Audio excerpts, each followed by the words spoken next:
Hello and welcome to the Genuine Learning Blog. My name is Melissa Galasso, and today we're going to talk about a really exciting step towards greater mobility and easier pathway to becoming a CPA.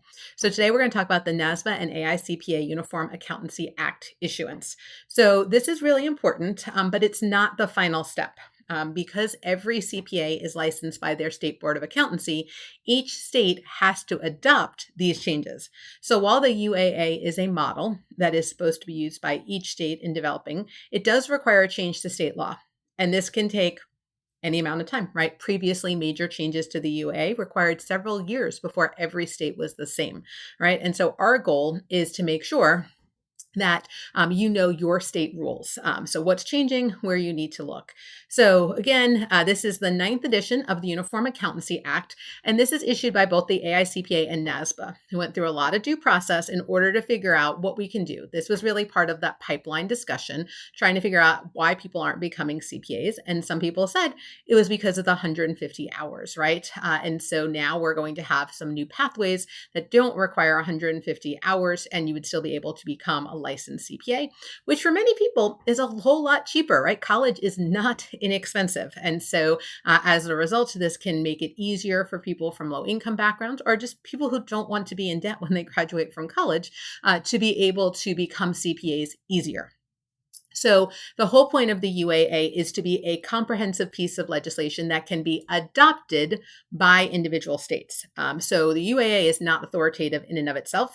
Each state board of accountancy has to adopt what it would like to have. And so some states have already beat the AICPA to this and already have the mobility changes, already have the extra pathway. Others still have to take steps in this direction. So you can't just assume that because the UAA has been issued that your state has adopted it. You need to make sure that your state has adopted it if you want to try any of these new pathways. The goal, obviously, is uniformity, and people who have concern about making these changes are concerned about the problems with respect to mobility, with the ability to practice when there are states who do not make these changes or do not make them quickly enough, right? So that was really where a lot of this led. So we're going to take a look here at what are the requirements for, what are the changes and what are the requirements.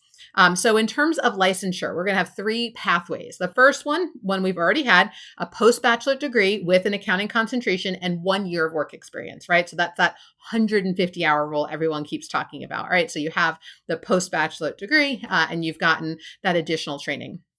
Then we have another option, which is a bachelor's degree and then 30 additional credit hours, getting you to that 150 hours and 1 year of experience. So you notice in both of them, either you're going to get an undergraduate degree and an extra 30 credits. Again, you don't have to get a master's. It just needs to be 30 credits. They can be in underwater basket weaving. It does not matter so long as you meet their state rules. But you have only 1 year of experience requirement when you have the 150, whether that's from a post-bac or whether that's a bachelor's degree and the additional 30 hours. What they're adding is an opportunity to get a license with 120. So simply a bachelor's degree and 2 years of experience, which oddly enough is exactly how I got my license over 20 years ago. So 20 years ago, there was no 150 hour in Virginia where I got my original license. And so I just had to have the work experience and the bachelor's degree. And now we've come full circle back to a bachelor's degree and 2 years of work experience. So at the end of the day, you're either getting additional work experience or you're getting additional education, and you can pick your poison. The other major change in here is a change from a state-based mobility to an individual practice privilege. And this is hugely important because the big issues that we have is when one state changes the rules and now you live in a state that doesn't have the same rule, you might not be able to practice in that other state because you don't meet that state's what we call substantial equivalency. So today, if your states are substantially equivalent, we say, oh, well, since we're so close, yeah, you can come practice in my state. But if we're not substantially equivalent, right, and you have a very different rule, then you can't work in my state without getting an additional license and meeting our requirements. And so as a result, this has always been kind of mind-boggling to me that this has always been the problem with trying to make change, because if we're not substantially equivalent, then we have issues working across borders. And honestly, at this point, right, I live in Charlotte, North Carolina, and I can throw a rock and hit South Carolina here, right? And so when you're thinking about how close we are and the ability to travel and get on airplanes, right? We don't want anyone getting in trouble. And so they're shifting this from state by state to individual, right? Do I meet the requirements based on this? And then can I just go and work, right? So giving that practice privilege across multiple states license with just one license. You license as a CPA and you are a CPA in all the other states if all the states agree to that change. We'll have to see. The other thing that it has to do for people who are going to be before these rules, right? That safe harbor requirement. So it adds language around those who were licensed under differing education, experience, or examination prior to December 31st of 2024 to continue to have practice privilege under mobility, right? So we don't want to take anything away either. So we kind of grandfather things in, and we're making these changes in the meantime.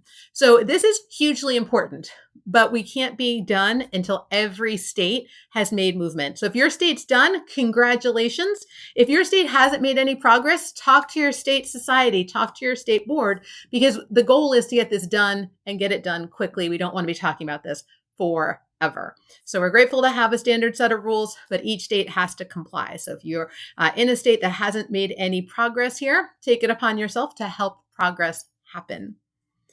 All right, so that's a wrap on this week's blog. We hope to see you on a future blog. Have a great day, guys. Bye-bye.